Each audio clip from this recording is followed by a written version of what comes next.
know Mr. Sweet at all, you know that I love history, and I love visiting historical places. Often I drag my family to these kinds of places in my summer vacations. One of my favorite historical places I've ever visited is Newport, Rhode Island. I had the opportunity first to go to Newport back in the year 2017. I was asked to come and attend the wedding of my nephew. And so I was happy to make the trip up to Rhode Island and visit Newport.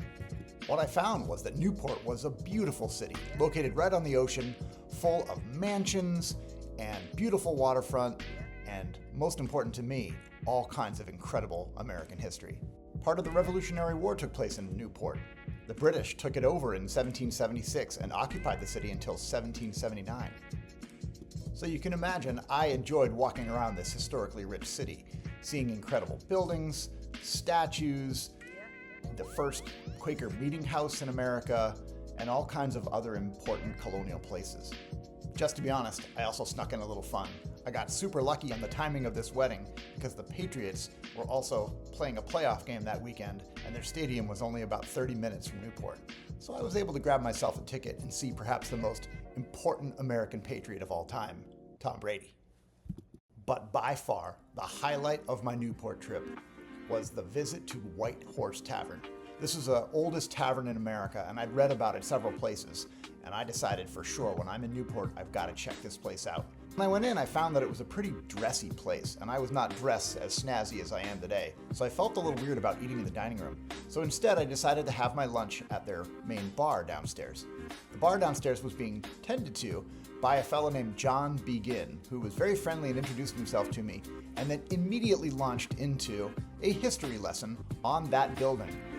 This guy seemed to know everything about the White Horse Tavern, the history of Newport, famous colonists who had come through the doors like George Washington and Ben Franklin, and he regaled me with stories for what seemed like an hour as I enjoyed a delicious cup of clam chowder and a tasty lunch. John is an author who's written several books about the history of Newport and the White Horse Tavern, so I struck it rich, being in a private conversation with somebody so knowledgeable about something I was so interested in.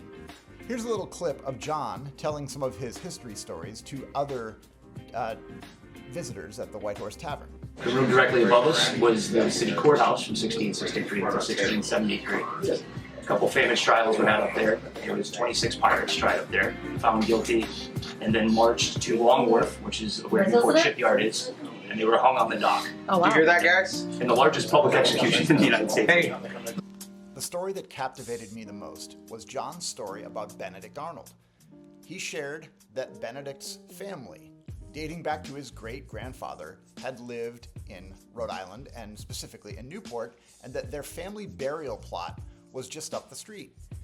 Of course, he shared that the Benedict Arnold, the one that betrayed our country, is not buried there because the United States would not let his body back on American soil after he did what he did during the Revolution.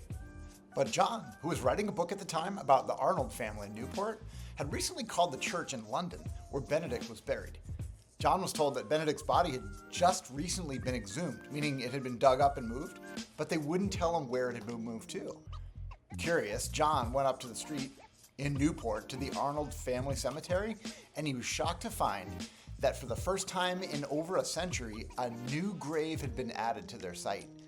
It had fresh dirt, and it was the only grave there that didn't have a headstone, meaning you couldn't tell who was buried in that grave. John came up with the hypothesis that the Arnold family secretly snuck Benedict Arnold's body back into the United States and had it buried with the rest of his ancestors there in Rhode Island. No, I have no idea if that's really the case. I went up the street and checked it out myself, and sure enough found that there was one grave in the Arnold family cemetery that didn't have a headstone. So if John's right, maybe we are all privy to a little secret that the United States doesn't know about, that Benedict Arnold, the traitor, is secretly buried in Rhode Island against the wishes of this country. Interesting.